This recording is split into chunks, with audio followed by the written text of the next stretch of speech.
Assalamu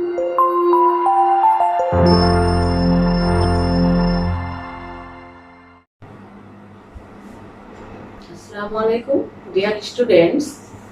How are you? I think you all are fine. I am also fine by the grace of Almighty Allah. Today, I will discuss about words and phrases. I have already taken a class about words and phrases. Now I will discuss another rules of this grammar. So let's start. Look at the board. Would rather. Would rather কথাটার মানে হচ্ছে বড়। একটি জিনিসের চেয়ে অন্যটি অধিকতর ভালো, এরূপ বোঝাতে আমরা কি বসাই? would rather বসাই। তার মানে হচ্ছে কি, এই would rather বলতে কি বোঝানো হচ্ছে? তাহলে তুলনা বোঝানো হচ্ছে যে দুটো জিনিস থাকবে, এর মধ্যে একটার চেয়ে আরেকটা যখন বেশি ভালো হবে, সেক্ষেত্রে আমরা কি বসাবো? would rather বসাবো। The poor man dash starve then beg. এখানে যে এই সেন্টেন্সটা আমি লিখেছি তোমরা একটু খেয়াল করো, যে the poor man dash starve. starve কথাটার মানে কি? আমরা জানি কি starve অর্থ কি? যে ক্ষুধার্ত থাকা, তাই না? তাই দরিদ্র লোকটি কি থাকবে? ক্ষুধার্ত থাকবে, দেন বেগ, ভিক্ষা করাচ্ছে। তাহলে এখানে the poor man would rather কথাটার মানে আমি কি বলেছি? বরং। তাহলে দরিদ্র লোকটি বরং কি থাকবে? ক্ষুধার্ত থাকবে, দেন বেগ, ভিক্ষা করাচ্ছে। তাহলে এই সেন্টেন্সটাতে আমরা তাহলে সহজে আমরা কিভাবে চিনতে পারবো? যে সেন্টেন্সগুলোতে আমরা কি দেখবো? যে দেন আছে এবং যা দ্বারা কি বোঝানো হয়? যে বরং বোঝানো হয়, সেক্ষেত্রে আমরা কি বসাবো? would rather বসাবো। এরপর আমরা চলে যাই হ্যাড বেটারে। হ্যাড বেটার মূলত হচ্ছে, হ্যাড বেটারটা উচিত অর্থে ব্যবহার করা হয়। তোমরা কি উচিত এখানে কি শুড, তাই না? এটা শুডের সমার্থক রূপে এটা ব্যবহার হয়। সাধারণত কাউকে কোনো উপদেশ বা পরামর্শ দেওয়ার ক্ষেত্রে আমরা কি করে থাকি? হ্যাড বেটারটা বসে। এবং এটা বসানোর সময় তোমরা এটা খেয়াল করবো যে হ্যাড বেটার যে সাধারণত কাউকে কোনো উপদেশ বা পরামর্শ দেওয়ার ক্ষেত্রে আমরা হ্যাড বেটার বসাবো। ইউ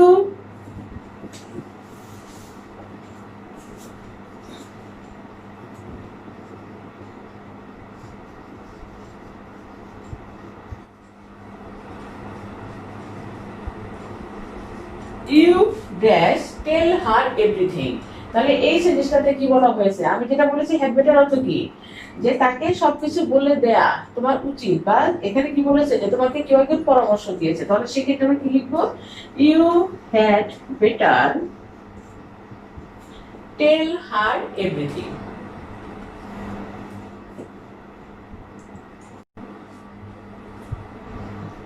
এখন দেখো let alone.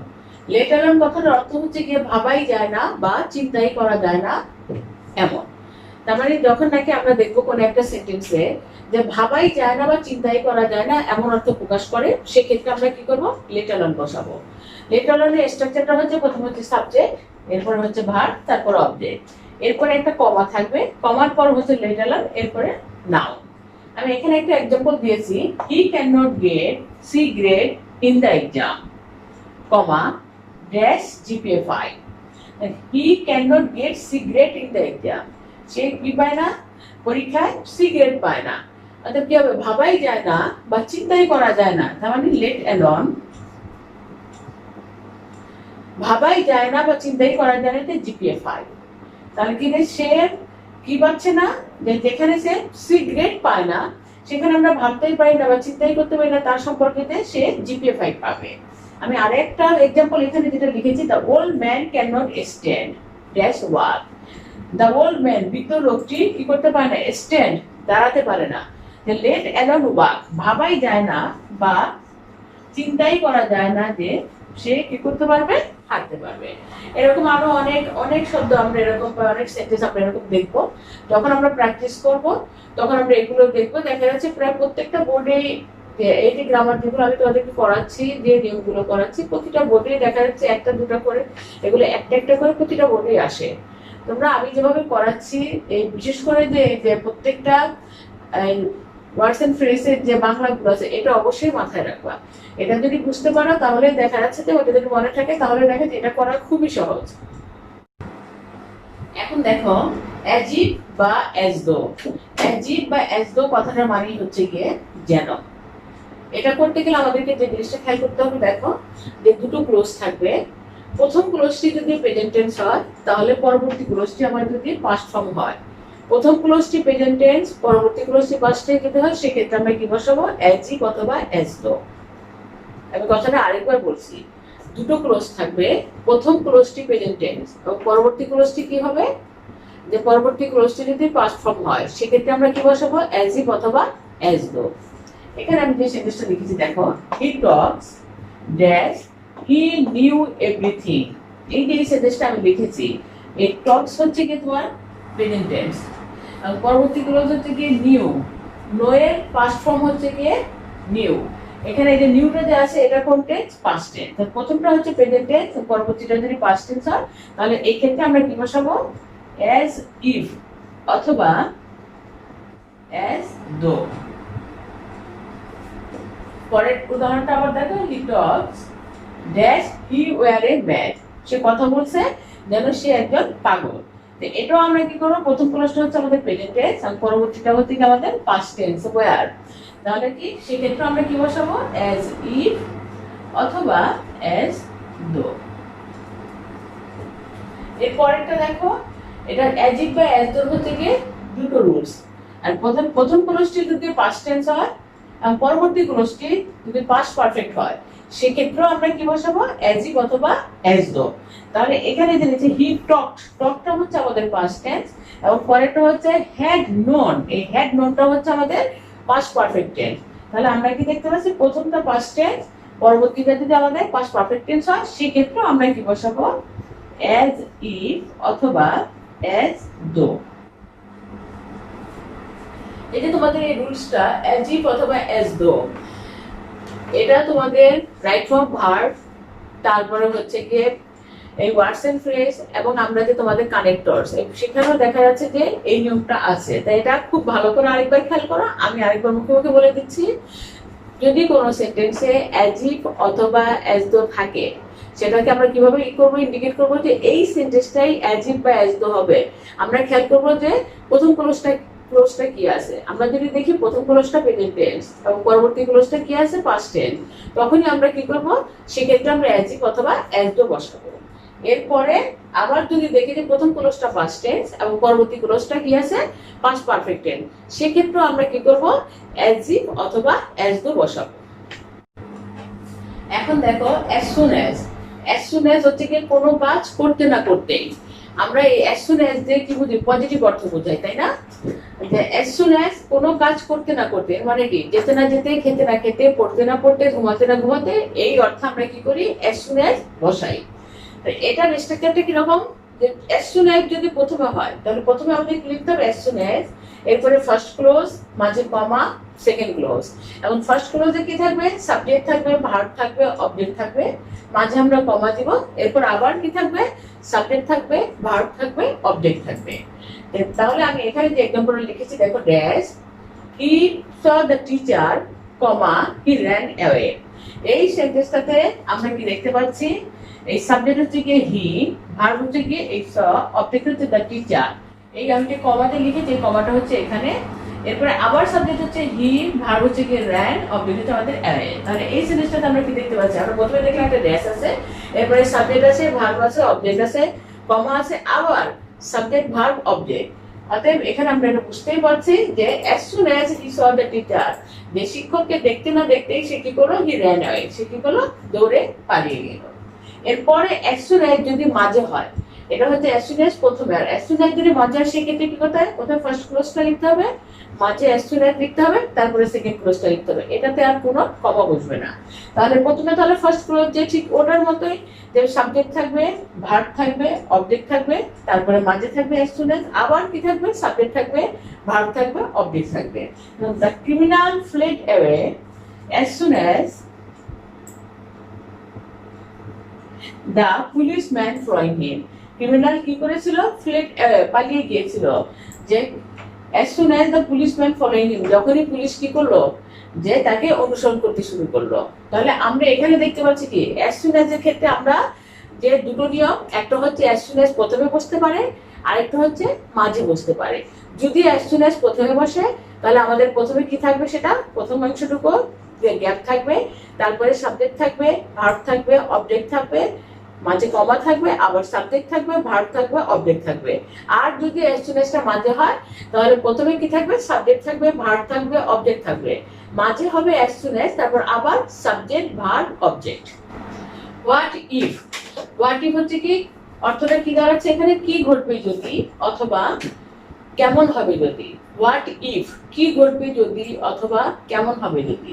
এটা স্ট্রাকচারটা হচ্ছে কি what if plus affirmative sentence, তারপর হচ্ছে কি প্রশ্নবোধক চিহ্ন। এখন অ্যাফার্মেটিভ একটা সেন্টেন্স দেখি আমরা কিভাবে দেখবো। প্রথমে আমরা দেখবো কি আছে এখানে, যে একটা গ্যাপ আছে, এরপরে অ্যাফার্মেটিভ সেন্টেন্স। অ্যাফার্মেটিভ সেন্টেন্সটা কিভাবে চিনবো, প্রথমে সাবজেক্ট থাকবে, তারপরে ভার্ব থাকবে, তারপর অবজেক্ট থাকবে এবং শেষে প্রশ্নবোধক চিহ্ন থাকবে। এই সেন্টেন্সটার দিকে তোমরা একটু তাকিয়ে দেখো। Dash the train is late, the train হচ্ছে কি আমাদের এখানে কি সাবজেক্ট, ইজ হচ্ছে গিয়ে ভার্ব, লেট হচ্ছে গিয়ে অবজেক্ট। তাহলে এটা দেখলে আমরা বুঝতে পারছি যে প্রথমে গ্যাপ আছে, এরপরে সাবজেক্ট আছে, ভার্ব আছে, অবজেক্ট আছে, অতএব এবং শেষে প্রশ্নবোধক চিহ্ন আছে, অতএব এখানে কি হলো হোয়াট ইফ। তাহলে কি দাঁড়াচ্ছে অর্থটা, what if the train is late, যে কি ঘটবে যদি অথবা কেমন হবে যদি, যে কেমন হবে যদি ট্রেনটা কি করে, লেট করে। এরপরে হচ্ছে গিয়ে হোয়াট ইজ ইট লাইক অথবা হোয়াটস ইট লাইক। তা হোয়াট ইজ ইট লাইক বা হোয়াটস ইট লাইক, এটা কোনো কাজ করার অনুভূতির বিবরণ দিতে আমরা কি ব্যবহার করতে পারি, হোয়াট ইজ ইট লাইক অথবা হোয়াটস ইট লাইক। এটা স্ট্রাকচারটা গিয়ে প্রথমে what is it like plus ভার্বের সাথে আইএনজি যোগ, শেষে প্রশ্নবোধক চিহ্ন। তাহলে এটা যদি আমরা করি তাহলে এক্ষেত্রে আমরা যেটা লিখতে পারি,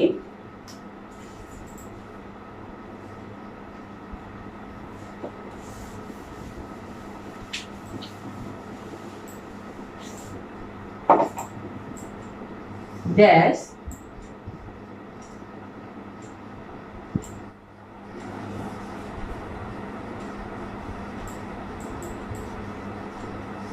river, dash swimming in the river.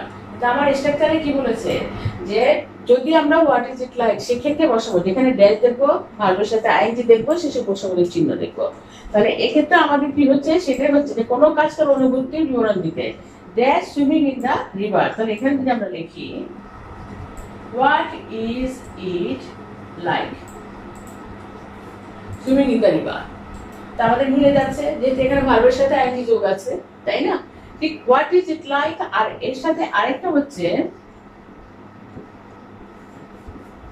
would you mind, would you mind, would you mind টা দেখা যাচ্ছে ঠিক একই স্ট্রাকচার ফলো করছে। would you mind এর ক্ষেত্রে প্রথমে কি হবে, would you mind, এরপরে ভার্বের সাথে আইএনজি যোগ এবং শেষে প্রশ্নবোধক চিহ্ন। এবং would you mind এ দেখা যাচ্ছে যে কোনো কিছু আমরা কি করে থাকি, যে প্রস্তাব করে থাকি। যেমন আমি যদি এখানে দেখি ড্যাশ হ্যাভিং এ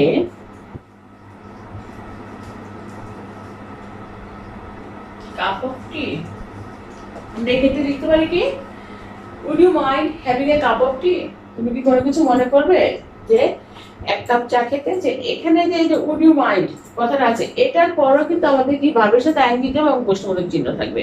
তবে আমরা যে হোয়াট ইজ ইট লাইক এবং would you mind এই দুটার ক্ষেত্রে হচ্ছে একই রুলস ফলো করে, কিন্তু চিহ্ন কি করে, চিনার উপায় হচ্ছে এটাই যে প্রথমটা হচ্ছে কোনো কাজ করার অনুভূতির বিবরণ দিতে, আর would you mind টা হচ্ছে কোনো কিছু মনে করা, মূলত হচ্ছে গিয়ে প্রস্তাব করা বোঝায়। এই দুটো। আর আরেকটা ব্যাপার হচ্ছে গিয়ে সাধারণত দেখা যাচ্ছে যে যেহেতু এটা ওয়ার্ডস এন্ড ফ্রেজ, যে একটা একটা করে ক্লু থাকে, তো what is it like, would you mind, এগুলো সবগুলো একই এটা আসে না। ওটা দেখলেও তোমরা বুঝতে পারো, তোমাদের মাথায় শুধু এটুকু রাখতে হবে, প্রথমে গ্যাপ থাকবে, এরপর ভার্বের সাথে আইএনজি যোগ হবে এবং শেষে প্রশ্নবোধক চিহ্ন হবে। হোয়াট ডাজ লুক লাইক, কোনো ব্যক্তি বা প্রাণীর চেহারার বিবরণ দিতে বা কোনো বস্তুর আকৃতি বা কাঠামোর বিবরণ দিতে আমরা কি ব্যবহার করে থাকি, হোয়াট ডাজ লুক লাইক। এটা খুব সহজে আমরা চিনতে পারি। এবং সেটা কিভাবে চিনতে পারি, এটাতে দেখা যাচ্ছে যে দুপাশে দুটো গ্যাপ থাকে, মাঝে শুধু একটা ওয়ার্ড থাকে। এটা যখন আমরা লিখবো, এটা স্ট্রাকচারটা হচ্ছে কি what plus you oblique does plus subject plus look like plus এছাড়া কিছু যদি থাকে সেটা, এরপর হচ্ছে প্রশ্নবোধক চিহ্ন। তাহলে আমি এখানে তোমাদের দেখো যে দুটো এক্সাম্পল দিয়েছি। প্রথমে হচ্ছে কি ড্যাশ, তুহিন ড্যাশ, শেষে প্রশ্নবোধক চিহ্ন। অথবা এটা খুব সহজে আমরা দেখতে পাচ্ছি যে যেহেতু তুহিন আছে, what does Tuhin look like. তার মানে হচ্ছে কি কোনো ব্যক্তি বা প্রাণীর চেহারার বিবরণ দিতে, যে তুহিনের চেহারাটা কি, যে তুহিন দেখতে কেমন, তাই না? এরপরে হচ্ছে কোনো বস্তুর আকৃতি বা কাঠামোর বিবরণ দিতে, যে dash the mobile phone dash. এটা আমরা দেখলে বুঝতে পারি যেহেতু দুটো ফাঁকা আছে, what does the mobile phone look like.